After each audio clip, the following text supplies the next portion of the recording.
¿Qué tal, queridos amigos? Hoy estamos listos para estudiar el libro de Mateo, capítulo 5. Bienvenidos a nuestro estudio de la palabra de Dios. Mateo 5 registra una de las partes más extraordinarias de la vida de Jesús, como tiene que ser el Sermón del Monte. Seguramente el Sermón del Monte fue mucho más largo de lo que aparece en las Escrituras. Sin embargo, el resumen de Mateo 5 es muy bueno. Y Mateo capítulo 5 se inicia con las bienaventuranzas. Bienaventurados los que tienen hambre y sed de justicia, dice la palabra de Dios. Bienaventurados los pobres en espíritu.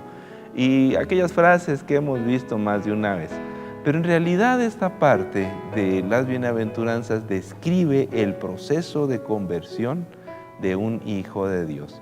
¿Cómo se inicia el camino de la transformación? Pues la Biblia dice, bienaventurados los pobres en espíritu. ¿Qué quiere decir eso?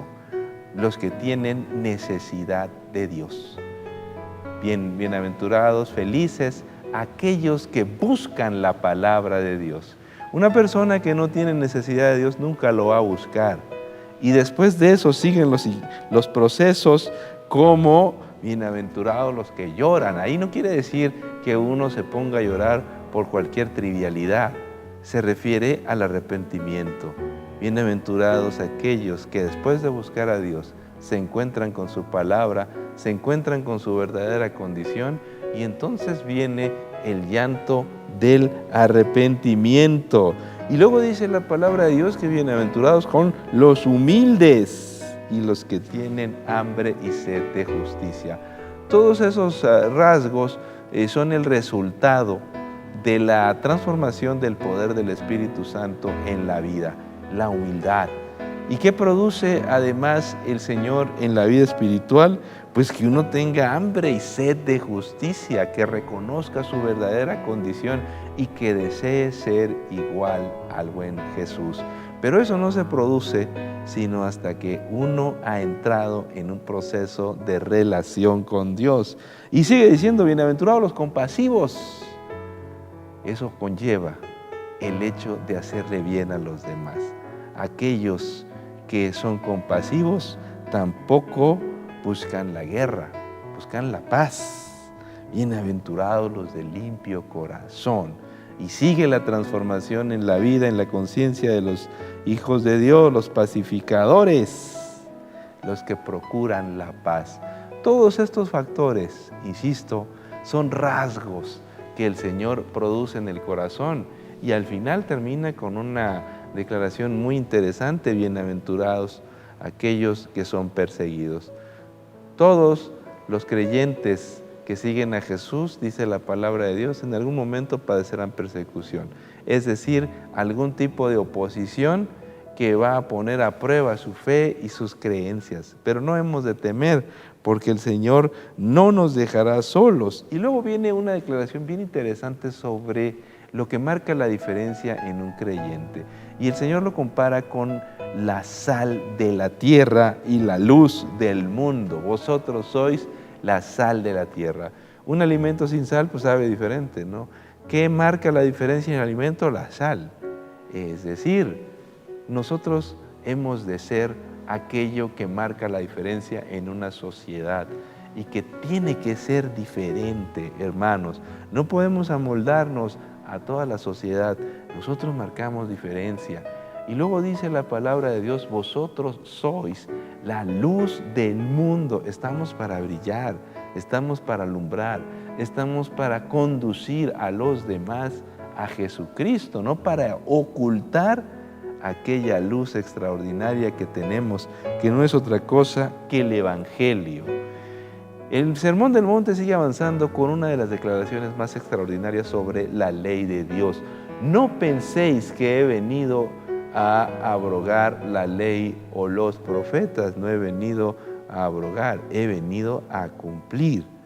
Esta es una declaración contundente. Jesús no vino a quitarle vigencia a los 10 mandamientos. Jesús no vino a atacar los 10 mandamientos, Jesús vino a cumplirlos y a darnos ejemplo de cómo se obedecen.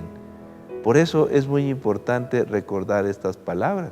Él dice, ni una jota ni una tilde pasará de la ley. Ahí donde dice jota, en realidad es la letra yod del alfabeto hebreo. La yod es la letra más pequeña, se castellaniza con la jota. Pero ¿qué quiere decir la Biblia? No se puede mover nada de la ley de Dios. Él no vino a abolir los 10 mandamientos, como algunos dicen. Él vino a cumplirlos, a cumplirlos. Y finalmente, el Señor establece algunas declaraciones sobre el tema del enojo. Y a mí esta parte me ha llamado mucho la atención, porque la relación que tenemos entre nosotros marca pauta en la adoración a Dios. No se puede adorar a Dios estando peleados con los demás. No se pueden ignorar las relaciones sociales. No se puede vivir como una isla. Hay que aprender a llevarse bien con los demás, porque las relaciones que tenemos con los demás inciden en la adoración. Y Él dice, si te llevas mal con tu hermano, si te llevas mal con alguna persona, reconcíliate y luego vienes a adorar. Esta declaración me supera, porque pocas veces pensamos en el factor social cuando hablamos en cuestiones de adoración. Y en la historia de la iglesia más de una vez alguien practicó algunos rasgos al estilo de un ermitaño, pensando que se puede adorar a Dios en el medio de la soledad o en medio de un claustro sin tener vínculo con los demás. El Señor dice no, la adoración se da en el marco de la relación social, y la relación social tiene que estar bien para que la adoración merezca la pena. Y queridos amigos, el adulterio y el divorcio, temas impactantes y tremendamente actuales. El Señor nos recuerda que no hemos de estar amenazando con el divorcio a cada momento y andar machacando y minimizando un pacto de la sacralidad como el matrimonio. Él dice que el divorcio solo se puede dar en el marco del adulterio. Fuera de ahí no es aconsejable.